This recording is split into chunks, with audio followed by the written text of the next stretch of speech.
Hey there guys, alright, today we are back with some more extra credits. This time we're starting a new series since we finished the series on Admiral Yi. This time the first Opium War, trade deficits and the Macartney Embassy, extra history number 1. Now I'm really rusty on my Opium War knowledge. I used to know a good bit on it. A little disappointed in myself that I've forgotten so much. Because this shit, Chinese history is really fucking cool. I love Chinese history.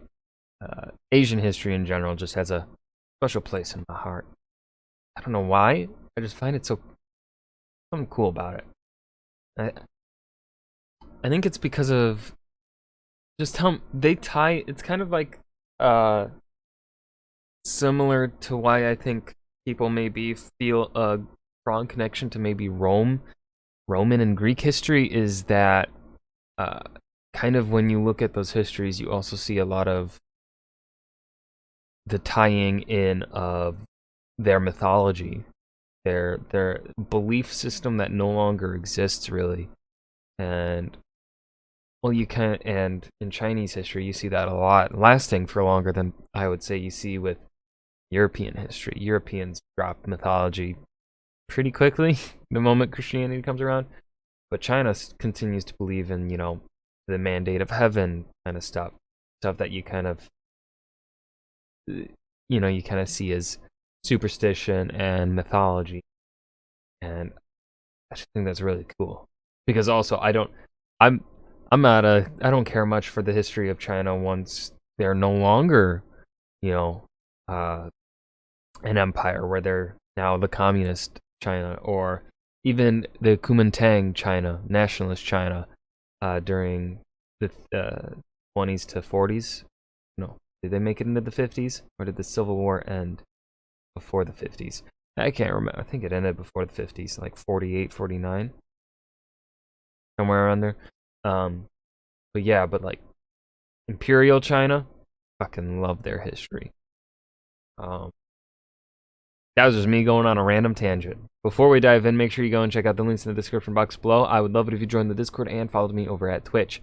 Okay, let's dive right in. In 1792, Britain has just come out of a war that's cost it not only much of its national treasury, but also one of its most lucrative overseas colonies, North America. The empire needs new... The first Opium War was that close? Was in the... new sources of revenue, new opportunities for trade. I thought first Opium War was like the 1840s. And there's one clear possibility. China. Bum, bum, bum, bum, bum, bum, ba-da-bum. By the end of the 18th century, the world had become a much smaller place, with European traders traveling the globe to feed the hungry markets of the industrializing West. Wars were fought all over the planet to secure exotic goods or the raw materials needed to power new economies of the rising European empires. But China still remained aloof. Demand for Chinese goods was high. Silk, porcelain, and especially tea were coveted by buyers back in Europe. But the Chinese emperors saw all these foreign traders as a potentially destabilizing influence, and as they had done throughout Chinese history, placed strict controls on foreign trade. Specifically, they limited trade to just a few ports. Traders weren't allowed to set foot in the empire except at a handful of cities designated for that purpose. And all trade had to go through a trade monopoly known as the Hong, who could tax and regulate foreign trade as they saw fit. By the middle of the 18th century, this was taken further, and all foreign trade was restricted to a single port, Canton. This drove resentment among the European traders who saw limitless opportunity for profit if they could just get their hands on it. And those Europeans trading in China were, in some ways, a self-selecting group. If you're gonna make your living transporting goods thousands of miles from your home, you probably believe in the inherent value of unrestricted trade, which meant that these rules did not sit well with the Europeans. I wouldn't say they believe in the idea of unrestricted trade. I would say that they probably believe in the idea of trade not restricted to them. And piracy but restricted to everyone else. And smuggling began to rise. Even within the official channels of trade, merchants began to strain at these limitations. Eventually, an employee of the Honorable East India Company, the militarized trade organization responsible for British affairs in India, pushed by what he saw as abuses of corrupt officials and undue restrictions on free trade, decided that it was time to openly break the rules that the Chinese imposed. He left Canton and took his grievances upriver, literally and figuratively, wanting to be heard by someone in the Chinese hierarchy who was outside the Hong, outside That's one way to get yourself fucking killed. the monopoly set up in Canton.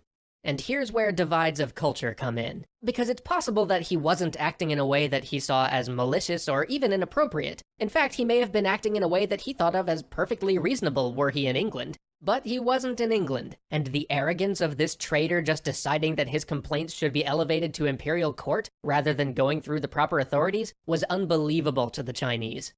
No, this would be the same in England at the time. More than that, it put into question whether these Europeans would stay in one port at all, or even obey Chinese law. And so further restrictions were put into place. Trade was clamped down on even more.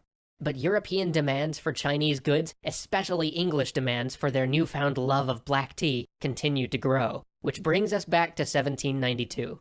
By this point, the British were importing tens of millions of pounds of tea every year. Dang. Within 2 decades, import duties on tea would account for 10% of the government's entire revenue. God damn. Tea was one of the major drivers of the economy. Tea was so essential to the British world that the Canton system was simply no longer acceptable. And more than that, the British were now running an enormous trade deficit with the Chinese. Millions of pounds of silver were flowing out of the British Empire and into China. On top of that, recent European struggles had cut them off from the silver mines of South America, and costly foreign wars had left the treasury dry. Even the Honorable East India Company was broke, incurring a huge debt to finance their military conquests of parts of India. The British Empire, for all of its power and its wealth, for all its global might and territory in every region of the globe, simply did not have the raw currency it needed to continue paying for its tea habit. So, the British decided that it was time to finally send an official diplomatic mission to China. No more traders, merchants, or pirates. This was going to be a real envoy from one monarch to another to talk about opening up trade. After some consideration, it was decided that the first Earl of Macartney, a seasoned colonial governor, should lead the mission. His aims were simple: end the Canton system, establish a permanent embassy, or at least get a permanent British representative in the imperial court, and, if possible, secure the grant of a small island off the coast of China where British merchants could operate under British rather than Chinese law. So they packed the hold of a ship with clocks and telescopes and even carriages to be presented to the Chinese emperor and began their trip. They sailed east around the Cape of Good Hope, with only one minor detour when the trade winds pushed them all the way to Rio de Janeiro. At last, though, they arrived in China. They immediately asked to dock at a port much closer to Beijing than Canton. This was considered bad form by the Chinese, but representatives of the East India Company explained that they had expensive gifts for the emperor on board, and didn't want any of them to get ruined in a long overland journey, so the Chinese acquiesced. They and their goods were ferried up the Grand Canal to Beijing, and here they assembled their gifts and prepared for the last leg of their journey, over the Great Wall and to the Emperor's summer palace at Jahal. Here they finally met the Emperor. And trouble began immediately. Oh no. Because in the presence of the Emperor, it was expected that everyone kowtow, or kneel and bow so low that their head touched the floor.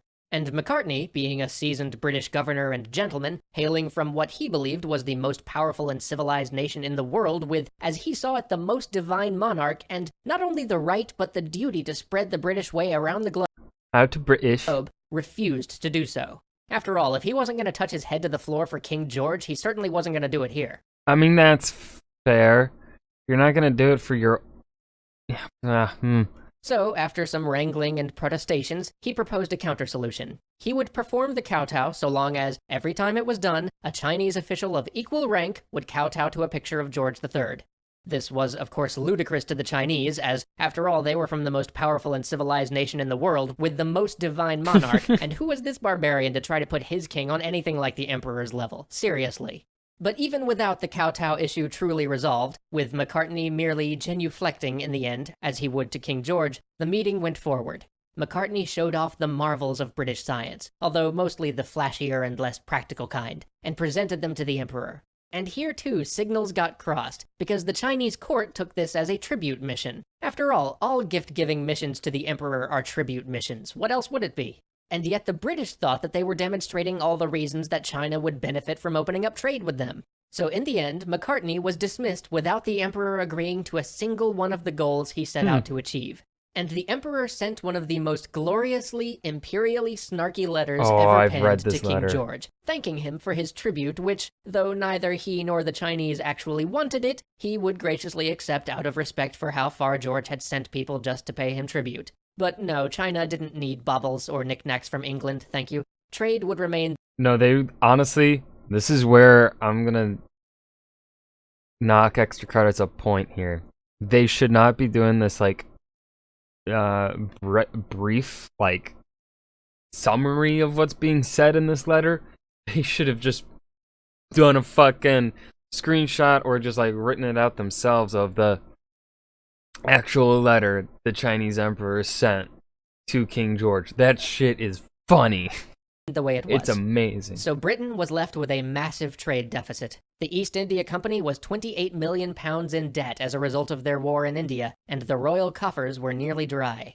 They needed to find some product the Chinese wanted. And then they did. Opium. Yes. Drugs. And that was the first Opium War. Trade deficits and the Macartney Embassy. Extra history number 1 by extra credits. This is a good first part. I don't think it's as good as the first part of the Admiral Yi series. So far, Admiral Yi's got that top spot still. But we'll see if they can surprise me and impress me further in this series. I hope you guys enjoyed. Remember to hit that like button and subscribe for more. And I will see you guys in the next video. Peace.